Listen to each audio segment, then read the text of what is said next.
Welcome to the Nerd News Podcast, starring Tyson Cox and Tyler Waltz. Welcome to Nerd News. I am your host, Tyson Cox. Join with me, as always, is Tyler Waltz. And we have a very, very special guest with us today, the fantastic, the incomparable Bug Hunter. Say hi, Bug. Hey, everybody. How's it going? Glad to be here. Cool, yeah, and thanks for coming. We really appreciate it. I know we're very excited to talk about how you got started on music. That was my biggest curiosity because I, in high school, was like forced into band, which I had a great time, but there's never been enough people that like pursue it because it is genuinely a thing that you can live off of if you have the drive and you can do it after that kind of obligation of learning an instrument as a kid that most people go through. Yeah. So I had the opposite experience. Okay. I was never forced to do an instrument. In fact, even I moved around a lot as a kid, and like the curriculum of different school districts and just the way that I moved around the country made it so that like, maybe in 6th grade you were supposed to take band, but then I moved and there it was like in 5th grade you were supposed to take band. And so I dodged it where I never had to do choir, never had to do band. I was not a musical child. I did not enjoy singing. I didn't play an instrument. And then I liked to write poetry when I was a kid. I had a dream of writing a book of poems called 50 Funky Poems, and I got to about 30 and then gave up. Let's change to 30 funky poems. Yeah. I suppose I could have, but not all the poems were funky, and very few of them were any good. 26 funky poems, 3 bad ones, 1 unpleasant. Yeah. That was my 5th and 6th grade dreams, was to publish a book of poems. But anyways, I got to college and I had some friends who were playing guitar and writing songs. And, my exposure to like playing music was I had musical friends. So in high school, I had my best friend play drums, my other best friend play guitar. They wanted to get together and jam, and I wanted to be in the room. So they said, hey, here's a bass guitar, play these notes over and over and over again. And so I could do that, but not like, it wasn't like anything I was taking seriously. I just wanted to hang out with my friends, and I could play Brain Stew by Green Day on a bass guitar. That's more impressive than most people can. I couldn't do that. Yeah. Oh, you could. You absolutely could. I could get you there in about 30 seconds. Ooh, that's exciting. But no, that's funny. It's weird how sometimes you just have either like the drive to do something and you just go out there and it's something that you want to do, and then sometimes you just accidentally stumble upon the thing that you're gonna love for the rest of your life, just as an oopsie because you wanted to hang out with your friends. That really was it. And when I got into college, I had to take music theory class, and so I took a music theory class, Music Theory 101, my sophomore year of college, and I just learned kind of the basics of just like, all right, if you're playing, in this key, here's the chords that are going to work with that. And so I took that to my little bass guitar. I was like, okay, now I know if I play a G, I can play a D and an E and a C, and it's going to be all right. And so I just started kind of writing a couple of songs, and from there I got a ukulele, which is slightly harder to play than a bass, but easier than guitar. And it was one of those things that just I felt so fueled every time I wrote a song. Like the feeling that I would get from writing it was just incomparable to any feeling I had previously. I feel like creating things was just such a self-sustaining kind of motivator for me. And so that led me to buying a guitar about a month before I turned 22. And then that turned into, hey, maybe I'll go to an open mic in Seattle and I'll play these songs that I wrote. And then that turned into, maybe I'll put them on the internet. And then it's just kind of spiraled from there to the point where, I like I said, didn't play guitar until I was 22. And now I'm 31. And I quit my job last year to be a musician full time. Congratulations. Yeah, that's fantastic. That's not easy. I know that for a fact. No. And it is interesting. That parallels to comedy a bit because like no one, I mean, some people have like, hey, you're really funny. They don't say that to me, but then you go to the open mic, and then because there's really there's information now, but like I'm assuming back when you were 10 years ago, there wasn't a lot of information about that on either end. So like when I first started doing comedy, it was like, do an open mic and then question mark, Comedy Central, you know, like there's but that's the thing, is it also wasn't like the goal. It wasn't like, oh yeah, I'm going to go to open mics and then I'm going to get signed to a label and then I'm going to go on world tours, and like that wasn't part of the equation. Like mentally for me, it was like, I just want to do this because it feels good. I like to do it. It gets me out of my comfort zone. I learn a new skill. It makes me a little more interesting. And it just so happened that I got lucky enough that people were really kind of digging the things that I was making, to the point where, you know, I could, you know, I can show up in a city and, you know, 50 people will buy a ticket to come see me play. And that was not something that like I wasn't following a roadmap. I wasn't even Googling like how to become famous. It was really just a hobby that got so out of hand. That's awesome. That's a great way to go, because there's always an extra level of appreciation whenever the artist didn't necessarily want to be thrust into the spotlight. Like from your story, this genuinely comes from a good place in your heart, and it is a very self-fulfilling thing. You're like, this makes me feel good, and this also makes other people feel good. Yeah, and you just keep going with it. Yeah, I honestly, musicians who are trying to make it because that's what they want to do, like they want to make it, I feel that's tough. It's very tough for me to kind of watch that, because you can kind of smell it on them too, right? Like but also just from like a sympathy kind of thing, where there's so much luck involved. I know so many musicians that are so talented that, you know, they sit at 20 monthly listeners a month on Spotify for no reason, right? There's absolutely no reason for it. They're so talented. They're making cool, innovative, creative things. And I got very lucky. And, you know, so when I see people who, you know, are in it to make it, I just, you know, I feel like it's like playing the lottery. And I obviously I wish everybody the best, but I just know how many things were out of my control to get where I am now. That, you know, it makes, you know, I'd never recommend, like, if someone says, hey, I'm going to like drop out of school, I'm going to be a musician, I'm going to make it, I'm going to be famous in 3 years, be like, don't do this thing. Don't do it. Don't do it. Because I mean, you really have to do it because you love it. And you know, have some kind of backup plan as you're doing it, because it has gotten easier in kind of the modern age to do these things kind of on the side. You know, I've recorded all of my music off of my computer with a single microphone. You know, it started with GarageBand, now it's Logic, you know, and I don't need, you know, $50,000 to go into a studio and, you know, record with, you know, Timbaland and everything to get my music out there. People are able to make very cool, compelling things with, you know, kind of a simple setup. I think that actually helps a lot.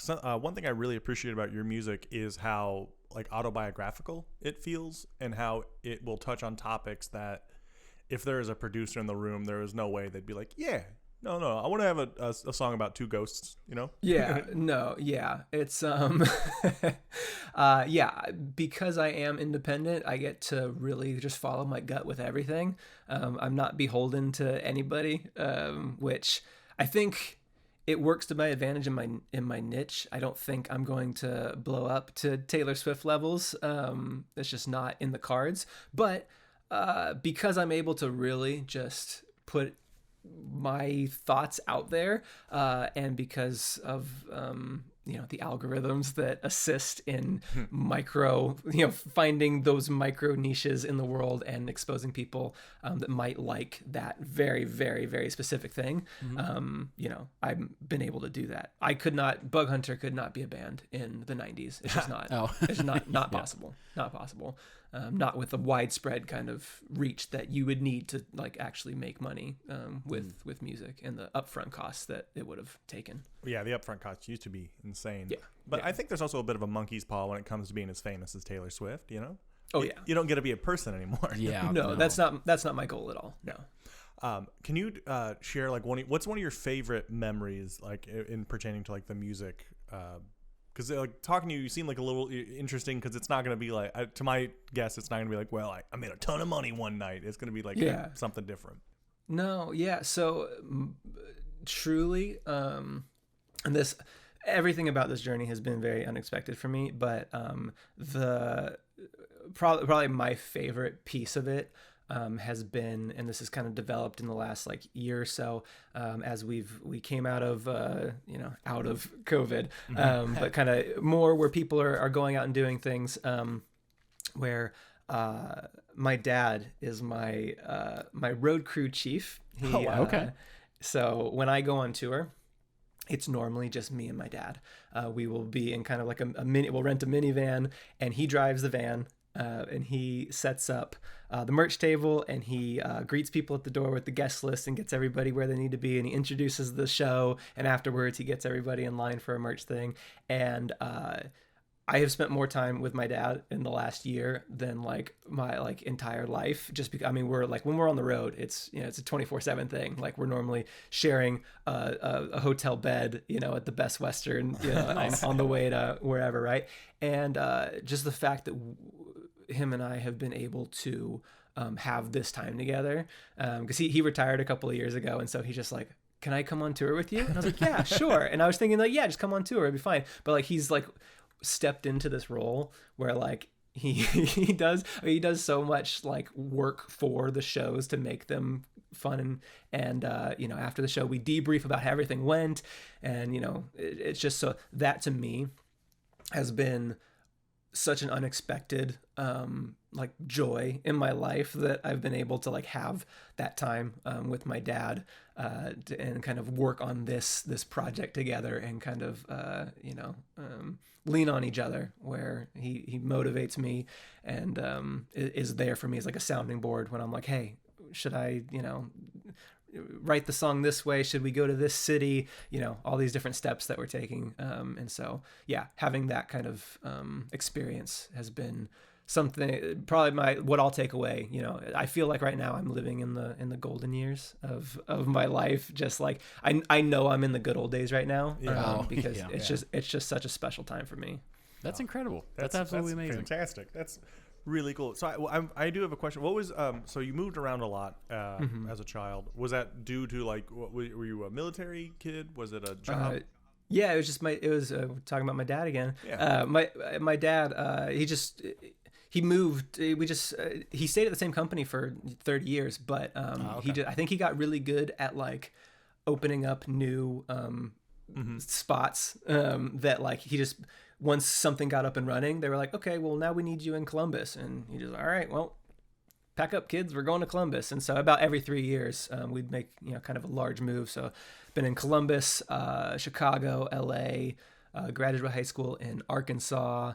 Wow, so you were Reno. just everywhere. Yeah, I really like how Yeah, it was I like, mean- cool city, Arkansas, just Arkansas. in Yeah, general. yeah. But yeah, it was always a big move. It wasn't like across town. It was like we're going literally across the entire country, and then doing that kind of thing. So a lot of making new friends and that kind of stuff. But yeah, not military. Everyone assumes that, but yeah, it was just.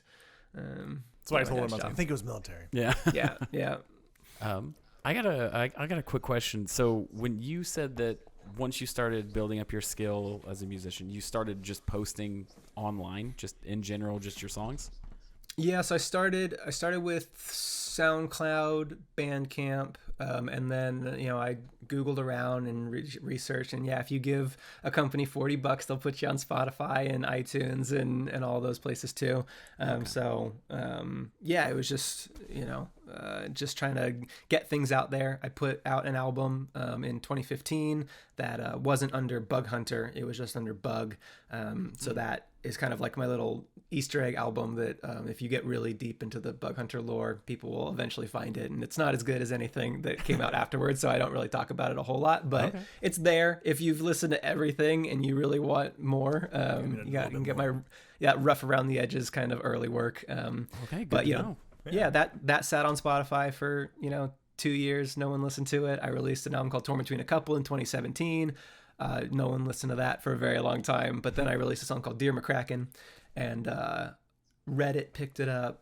a little bit, and then the Spotify algorithm started to kind of churn a little bit on it, and from there, that's when we were like, all right, well, that got us to run a very meager little Kickstarter in 2018 to get the album The Rough Draft going, and then in 2020 we stepped it up again for Bigger Than Myself, and so it's just all been very small. It has not been an overnight success. It has been just little tiny, baby steps along the way. Right. But it's and then compounded. Suddenly you turn around and you're like, oh, I'm all the way up here. This is nice. Yeah. I look behind me. It's like, yeah, now I'm sitting at 30,000 streams a day. That adds up. That's amazing. It's a number that I couldn't have imagined when I first started putting music out. So yeah, that's fantastic. That's a really good point that I think a lot of people should hear. It is a lot of little steps, and it's gonna take a while. So. I think that's a good place to take a quick break, and when we come back, I'd like to talk to you a little bit more about songwriting, and maybe touch on to like how you actually have some songs that have some very deeper and more taboo, perhaps a little untalked about meanings. Sure. So we're gonna take a quick break, and then we'll be right back with Bug Hunter.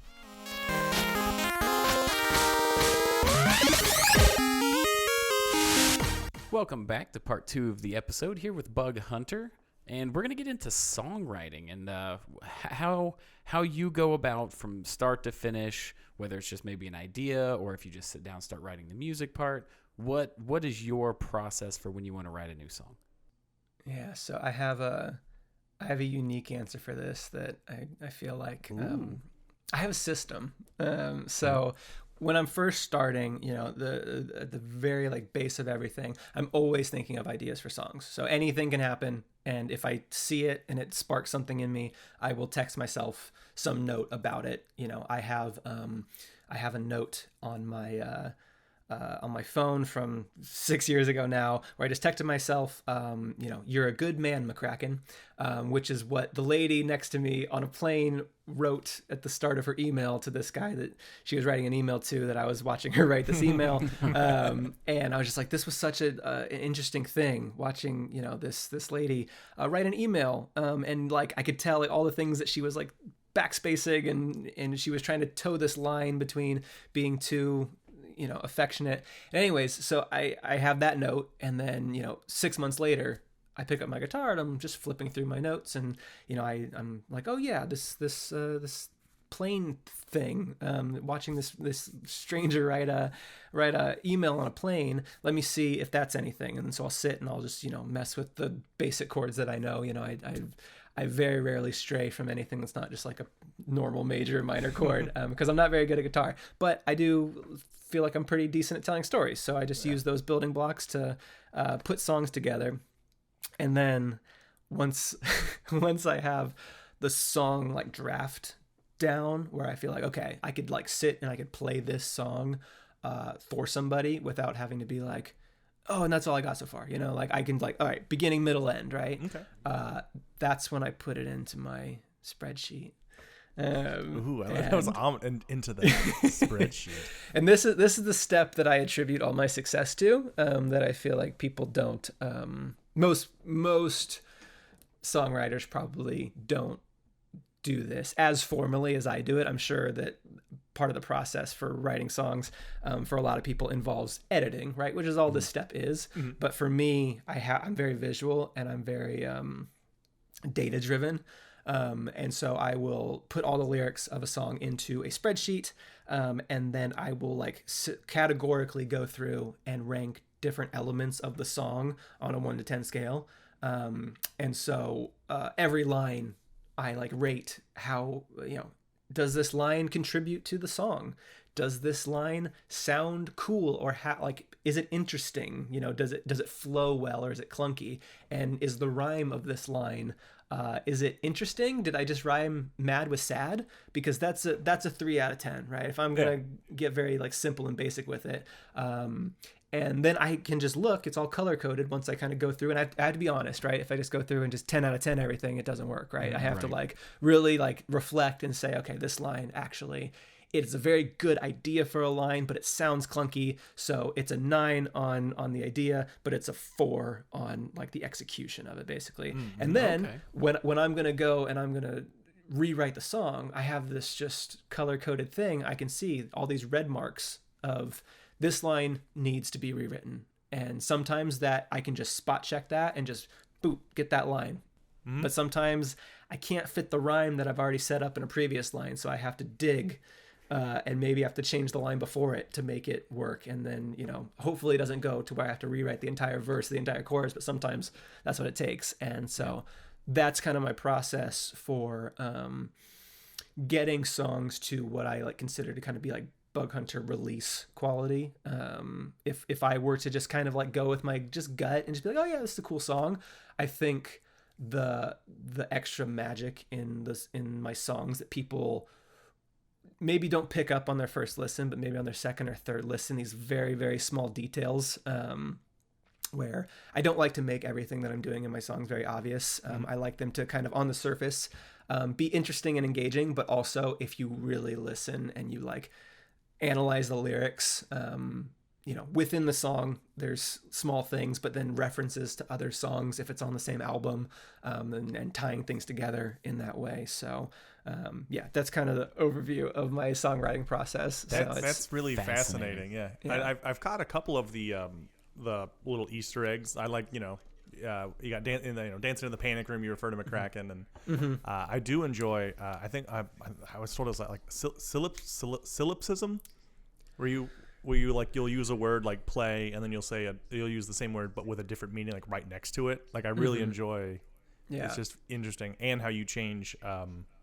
You'll change this the verses. You could just use the same chorus 3 times, but you'll change them each time. You keep it very interesting. I really appreciate that about that. I started doing that, and it makes it hell for me to remember my songs when I play them live. But it was around the rough draft where I started doing that, where I kind of just got into this mode of why.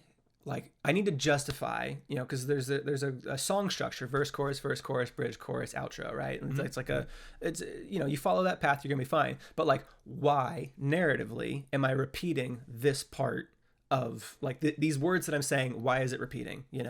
And for me, it became if I can't justify why I'm just saying the same words again, that to me kind of loses some of kind of the magic in kind of the storytelling that I'm doing. And so it became where I was well, if I can't justify why I'm saying these exact same words again, just copy pasted 3 times, then I need to do something about it. I need to, have maybe a refrain, maybe a line that is the same, which, my song Safe Word, it starts, I think I'm smiling and nodding. And that is the start of each chorus, but then each one says something else. I go on to say something else. And when I play live, remembering which chorus I'm in is just the worst. I have made it as hard as possible for me to remember my own songs. But at least you won't get bored, right? Yeah. Yeah, no, absolutely. And sometimes I mix it up, and that's okay, because I found that people do really enjoy watching me forget my lyrics, especially on my YouTube streams. They seem to get a huge kick out of it, where I feel like if I were to intentionally mess up, I would be more successful in my YouTube streams, because people just start buzzing as soon as I mess something up, because they recognize it as soon as I do. Even if I cover it up, if I play the second chorus first by accident, immediately just everybody is there, and they're like, Bug, and I'm like, I know, but it's got to feel kind of cool though to have a fan base that knows your work well enough to be like, hey. Yeah, it's yeah, not gonna lie, it's the coolest. That's awesome. It's the best. So I'm fascinated with your writing process, because it's a way better version, honestly, of one of the ways that both of us kind of go through and write jokes.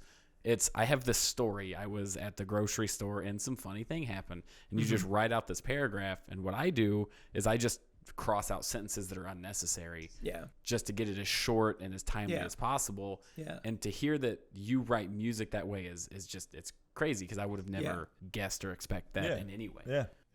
I also use a spreadsheet to organize my sets too. So there you go. Jokes ranked as well. Spreadsheet buddies. Yep. I also have this kind of this concept that I was explaining. I have a friend in Scotland. His name is Matt, and he's a artist that performs under the name The Narcissist Cookbook. And I was explaining. They popped up in my in the same kind of Say the Narcissist Cookbook? The Narcissist Cookbook. Yeah, I haven't dug too deep, but I also was like, oh, this guy's good. I like this guy. What wonderful. Yeah, we toured together in the UK last year. And depending on when this podcast comes out, it's going to be announced that I'm bringing them over to the U.S. for tours this year. But that's a secret that nobody knows. But I was explaining to them my theory of songwriting. I call it the Tony Hawk theory of songwriting. And have you ever played Tony Hawk Pro Skater? Oh yeah. Oh yeah. Okay. Amazing. So you know how in that game you can do tricks and you get points for it, right? Mm-hmm. But when you do a bunch of tricks back to back, you get a combo, you get a multiplier, right?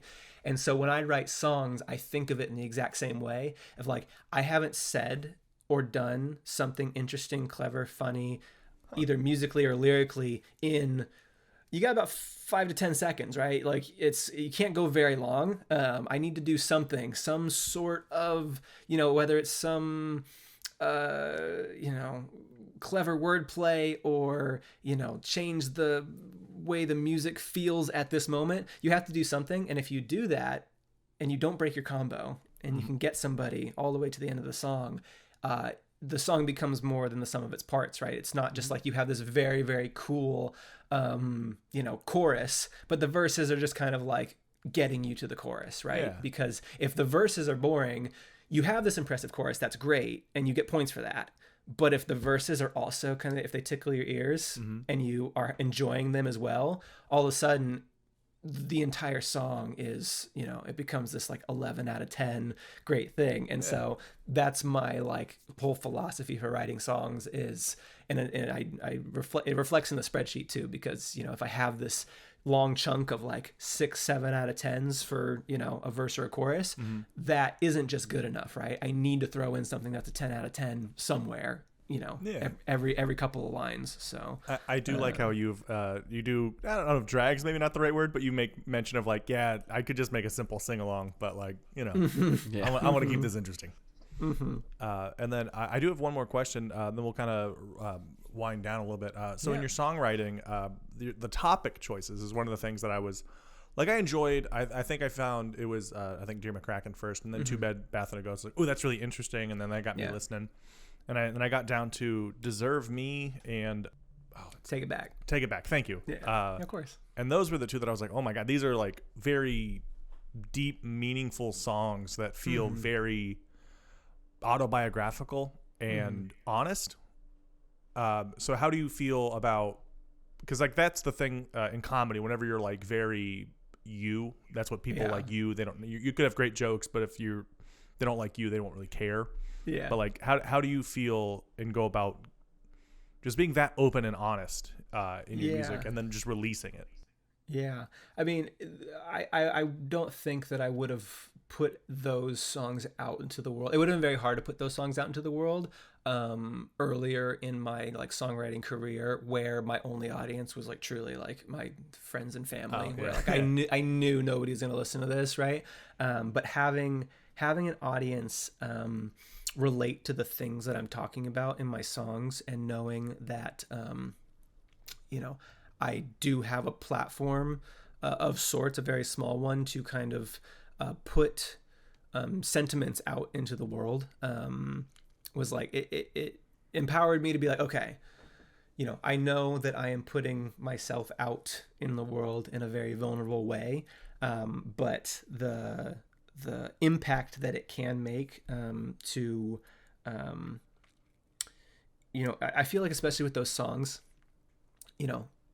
all I'm doing is just putting these things into words, right? People feel what's in these songs because of their experiences, right? But sometimes it just takes someone to phrase something a certain way, like in Take It Back, to get them to kind of see a truth that they couldn't actually articulate themselves. And so, getting those songs out into the world, for me has been just such an impactful thing. When people will send me messages and say, Take It Back, may have saved my life, or may have saved my friend's life, or I found this at a time, that whatever happens next, nothing can take that away from me anymore. You know, it's like, I don't, if people forget about Bug Hunter tomorrow, you know, I made an impact in the time that I had people's attention, and you know, that is something that I get to just carry with me for the rest of my life, regardless of kind of whatever happens next in my career. You know, if people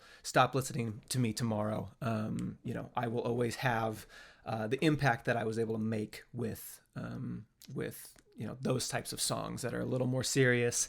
I always like to, when I kind of get serious with these songs, I don't like to be I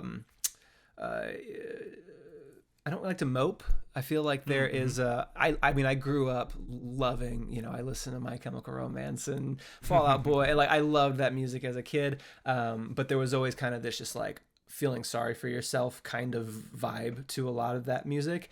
And I think that what I try and put out there is, yes, let's address this hard stuff, these difficult topics, but we are going to find something in it. You know, I have a song called Hide and Seek that is about me moving around a lot and how it was difficult to make friends.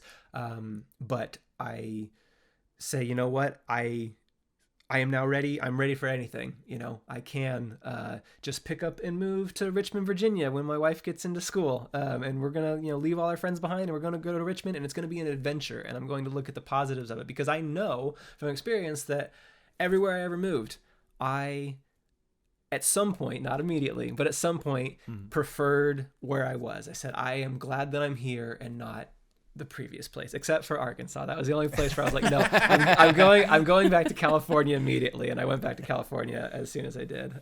So Arkansas is going to be your first stop on the tour then, right? You know what? Arkansas, I may hit Arkansas on this tour, just because it is in between Dallas and Nashville. And it's a good place to stop and not have to drive like 12 hours. Speaking of the tour, do you want to plug that? That should be coming out on Tuesday, which I believe you said is the day to announce. Yes, I'm hoping so.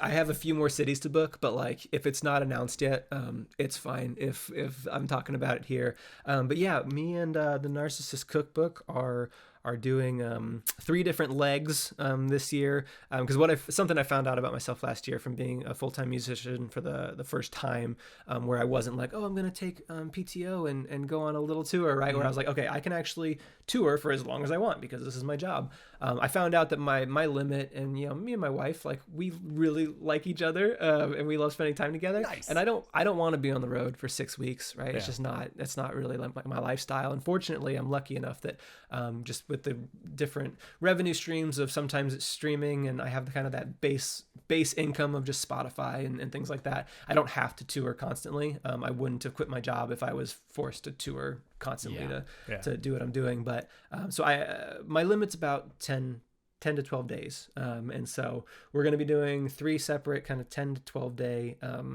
legs, where first we're going to do a loop on the West Coast. So, you know, Seattle is kind of as much of a hometown as I get, because I lived there for 8 years after graduating college. Doing Seattle, going down to California, going to hit Provo and Boise and Phoenix for the first time, which I'm excited about. Ooh. And then this summer, going to Columbus. We're going to Minneapolis for the first time. Very excited. Gonna make that long trek out to Denver, which is a very long way away. I'm sorry, Denver. A lot of dad time. Yeah, it's a lot of dad time, which I'm excited about. We'll hit Dallas and New York City. We're gonna be in Boston and Atlanta, and so basically, as long as you don't live on like the end tip of Florida, we should get within like 6-ish hours of just about everyone. We'll have to find the one that's closest Columbus. to Indianapolis. It's Columbus. Yeah, I already figured it out. It's Columbus. Cool. Yeah. So I'll need to find the date, but I'll make sure to not get any gigs that day. That's July. Off the top of my head, it's July 20th. Oh, so. Excellent! I'll take a look. Thank you so much. Would you like to plug anything besides the tour, your social medias or anything like that? Yeah, so this is a big week for Bug Hunter in the Bug Hunter world. So I got the tour announcement, but I'm also launching a Kickstarter this week to kind of help with the upfront costs. I've got a new album written, which I'm very, very excited about. Two Bed, Two Bath and a Ghost is kind of going to be it's the first single from that album. I just wanted to get it out in the world because I really like the song, and so that's been released for a bit. But that'll be on the album, and then I have another set of songs that I think Too Bad Too Bath will find a home on this album. It's very kind of strange and storytelling and weird and fun, and I'm very, very excited about it. So we're gonna be launching a Kickstarter, I think Friday of this week. That's my goal, to help get that made and get all the kind of upfront costs done. That's fantastic. Yeah, excellent. Thank you very much. You're going to be joining us on our Thursday as well. We're going to be talking board games, and then I believe you're going to play a little music for us. I think Yeah, is what was that'd be wonderful. Yeah. So thank you guys so much for coming on out. I need to give a quick shout out to our two recent Patreon subscribers, Dustin Burkhart and Dyke Michaels. They run Red Flag Comedy and then Harder Brunch Podcast. So check them out. Thank you very much, guys. And we'll see you all Thursday with Bug Hunter. Thank you so much for checking out Nerd News. We don't have advertising, so you are the advertising. Now, if you liked it, go ahead and tell a friend, like, comment, share, subscribe, or even leave a review on Apple. Every little bit helps. It's insane. You guys have no idea how much your support means to us. And if you want to do a little bit more, we have launched our Patreon. So if you would support us financially, go check out our Patreon. All our content is free, but we do have rewards at every tier. So I just want to say thank you all again, and we'll see you next time.